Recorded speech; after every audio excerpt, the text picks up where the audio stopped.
them all what I'm made up. Strut down the hall, won't stop till I get enough. Welcome to the Deep Dive.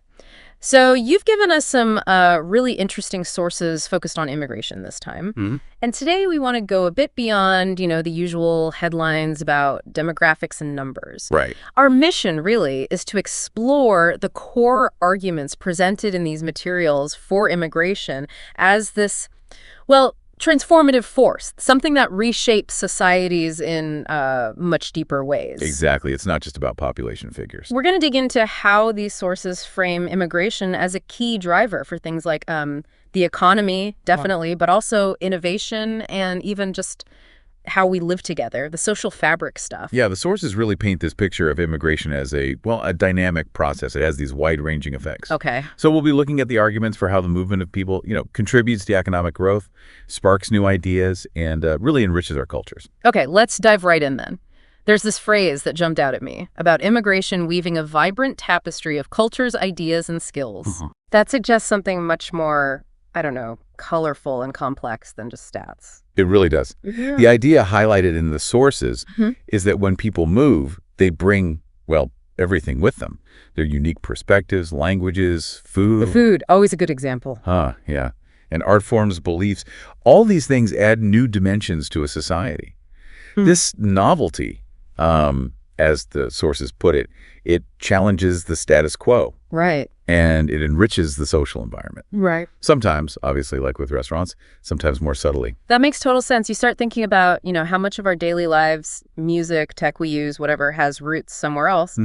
But here's where it gets really interesting for me based on the material. It's not just about making society more, interesting. It actually suggests it boosts our ability to innovate, to come up with new stuff. Yes, that's a key argument. What's fascinating here is the point made about diverse teams.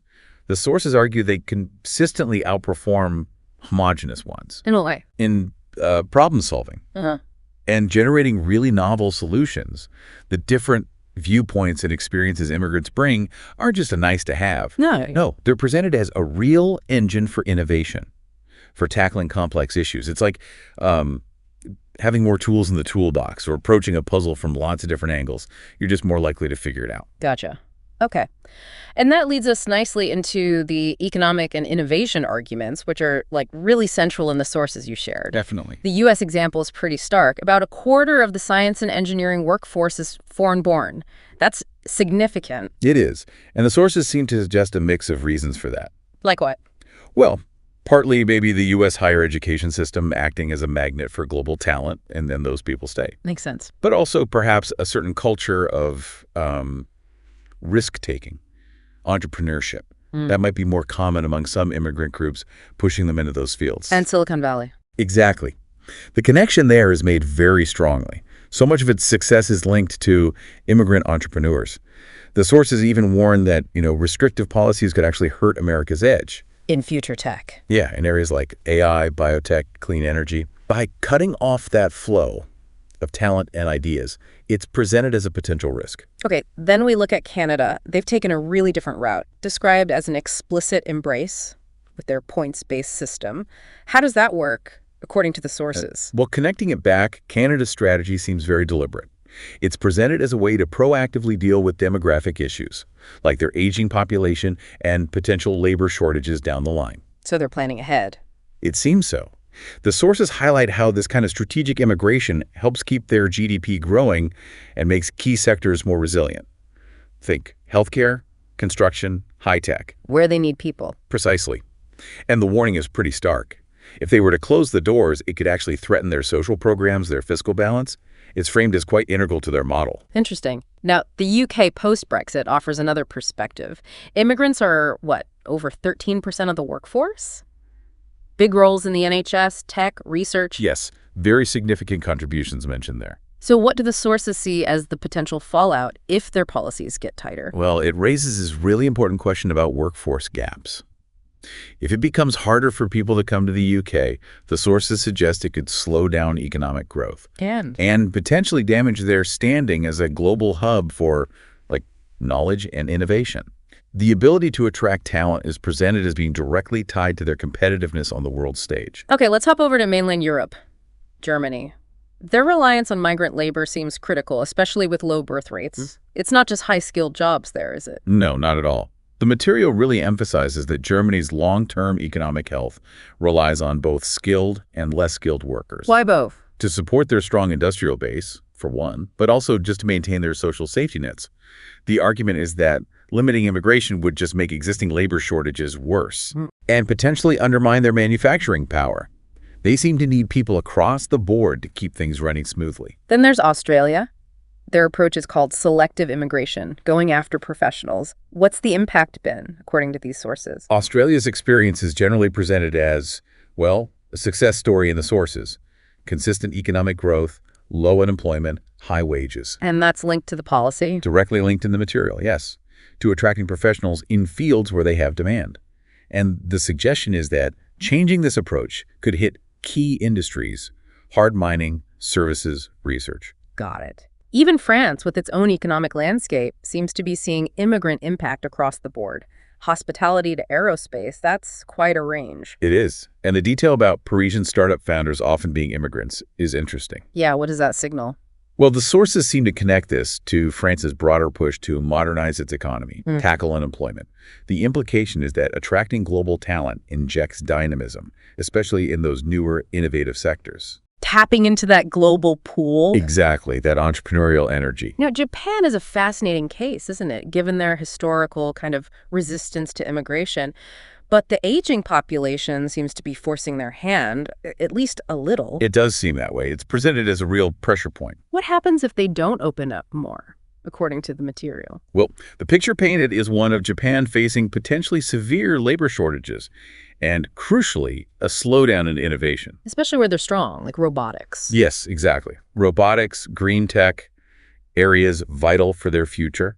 The traditional resistance is framed as a potential drag on their competitiveness going forward. It's interesting, too, how China, maybe not a traditional immigration country, still uses its diaspora networks.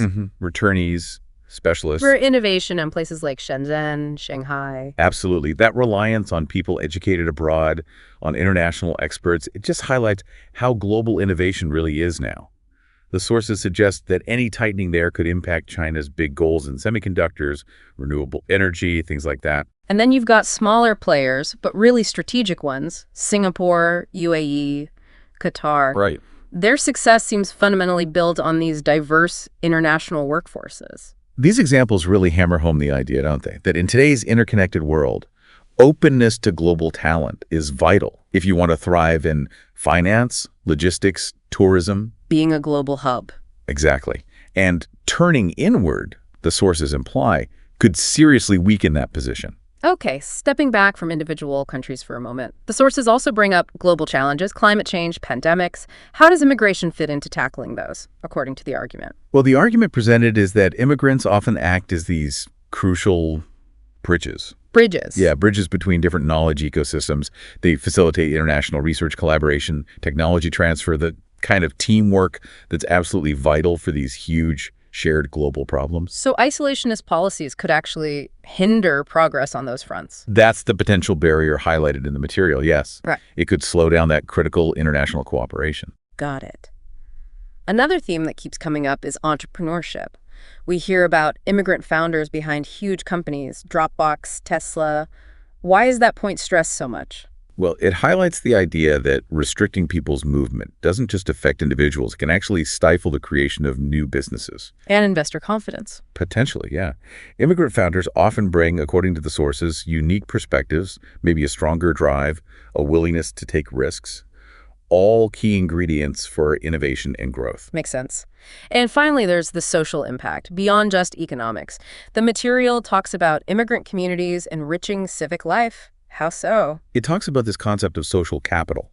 The idea is that immigrant communities, through their festivals, their associations, their dialogues, they foster more tolerance. Broaden perspectives. Exactly. Broaden perspectives within the wider society and ultimately strengthen a community's ability to sort of work together. Yeah. Solve problems collectively. So restrictive policies could damage that social fabric. That's the concern raised, yes, that it could weaken that vital social capital.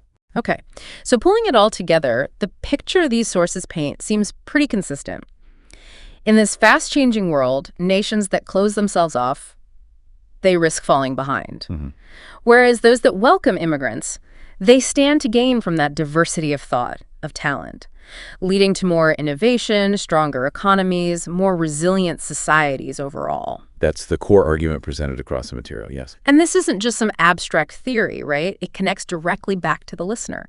Thinking about the stability, the opportunities we might have, helps understand the potential newcomers bring too. Exactly. And the sources actually go a step further, suggesting some concrete things people could consider doing. Like what? Like, learning an immigrant story in your own community, making an effort to welcome new neighbors, maybe mentoring someone who's just arrived. Practical things. Yeah, practical things. Advocating for fair policies, celebrating the contributions immigrants make in all sorts of fields. It's all framed as an investment. An investment in the limitless potential that diversity offers.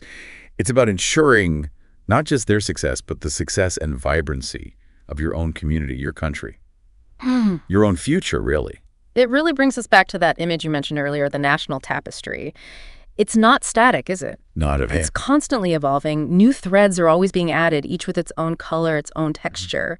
The future of our communities, our countries, it seems so deeply interwoven with the futures of the people who choose to make these places their home. What kind of tapestry are we, collectively weaving? That is a powerful thought to end on. Sound the alarm. I'm coming up. We'll have a ball. I'm sweet like a buttercup. You're a Barbie doll. Show them all what I'm made of. Strut down the hall. Won't stop till I get enough.